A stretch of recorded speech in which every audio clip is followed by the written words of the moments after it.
महाराष्ट्र की राजनीति में उथल-पुथल तेज होती जा रही है। मुंबई पुलिस के पूर्व कमिश्नर परमबीर सिंह के आरोपों के बाद महाराष्ट्र के गृह मंत्री अनिल देशमुख चारों तरफ से घिर गए हैं। इस मसले को लेकर विपक्ष और सरकार के बीच जुबानी जंग तेज हो गई है और अब एनसीपी के अध्यक्ष शरद पवार के दावे पर भी अलग से बहस हो रही है। शरद पवार ने सोमवार को कहा था कि फरवरी में लंबे समय तक अनिल देशमुख अस्पताल में भर्ती रहे थे। This is to certify that Mr. Anil Deshmukh, aged 70 years, was admitted in the Alexis Multi-Specialist Hospital in Nagpur. Sharad Pawar के इस बयान के बाद कुछ ऐसे दस्तावेज सामने आए हैं जिससे पता चलता है कि इस दौरान महाराष्ट्र के गृह मंत्री अनिल देशमुख ने एक चार्टर्ड विमान में सफर किया था। चार्टर्ड प्लेन में उड़ान भरने के मामले पर अनिल देशमुख ने सफाई भी दी है। चार्टर्ड विमान का जो डॉक्यूमेंट सामने आया है वो 15 फरवरी 2021 का है, जिसमें यात्रियों की लिस्ट में अनिल देशमुख का नाम भी शामिल है। इससे पता चलता है कि 15 फरवरी को अनिल देशमुख ने नागपुर से मुंबई तक चार्टर्ड विमान में सफर किया था ताकि वो मुंबई में अपने घर पर खुद को क्वारंटीन कर पाएं। शरद पवार के दावों के बाद अनिल देशमुख के अस्पताल में होने या बाहर होने को लेकर बहस चल रही है। विपक्ष इस मामले को लेकर लगातार सवाल उठा रहा है और इस बीच महाराष्ट्र के गृह मंत्री अनिल देशमुख ने एक और बयान जारी किया है। उन्होंने कहा कि बतौर गृह मंत्री कोरोना काल में वो राज्य के तमाम इलाकों का सफर कर रहे थे, क्योंकि जवानों का हौसला बढ़ाना भी उनकी जिम्मेदारी है।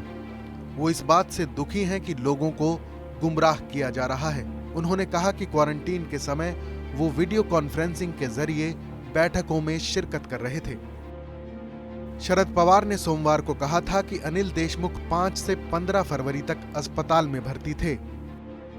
फिर बीजेपी ने दावा किया कि 15 फरवरी को वो प्रेस कॉन्फ्रेंस कर रहे थे।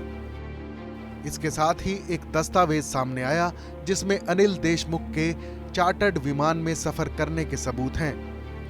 मुंबई पुलिस के पूर्व कमिश्नर परमबीर सिंह की चिट्ठी के बाद लगातार अनिल देशमुख के इस्तीफे की मांग की जा रही है। सोमवार को एनसीपी चीफ शरद पवार ने एक प्रेस कॉन्फ्रेंस करके अनिल देशमुख का बचाव किया। इसी दौरान शरद पवार ने दावा किया कि जिस समय के आरोप लगाए गए हैं उस वक्त अनिल देशमुख अस्पताल में भर्ती थे और उसके बाद उन्होंने खुद को होम क्वारंटीन कर लिया था। विवाद बढ़ने के बाद अनिल देशमुख ने एक वीडियो जारी करके अपनी सफाई में कहा कि वो 15 फरवरी तक अस्पताल में भर्ती थे। जब वहां से बाहर निकले तो कुछ पत्रकार उनसे सवाल पूछने लगे, लेकिन बीमारी के चलते उन्होंने कुर्सी पर बैठकर पत्रकारों से बातचीत की। उसके बाद वो अपने घर रवाना हुए, जहां क्वारंटीन रहे। 15 फरवरीला माझा त्या हॉस्पिटलमधून डिस्चार्ज झाला। डिस्चार्ज होत असताना मी हॉस्पिटलच्या बाहेर पडत असताना हॉस्पिटलच्या गेटवर अनेक पत्रकार त्या ठिकाणी उभे होते। इससे पहले परमबीर सिंह ने एक चिट्ठी में दावा किया था कि अनिल देशमुख ने सचिन वाजे को मुंबई से हर महीने 100 करोड़ रुपए की वसूली का टारगेट दिया था। इस चिट्ठी के सार्वजनिक हो जाने के बाद राजनीतिक घमासान मचा हुआ है।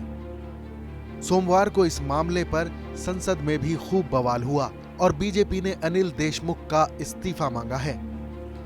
लेकिन शरद पवार ने साफ तौर पर कहा है कि उन्हें इस्तीफा देने की कोई जरूरत नहीं है। इस खबर पर अपनी राय जरूर बताएं। देश और दुनिया की तमाम बड़ी खबरों के लिए देखते रहें TV9 भारतवर्ष।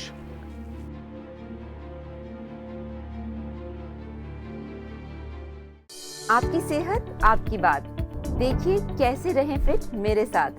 खान पान, स्ट्रेस, डिप्रेशन पर अब जरूरी है बात। मैं हूं doctor Shikha Sharma. TV9 digital पर देखिए मेरे साथ। आप फिट तो सब हिट।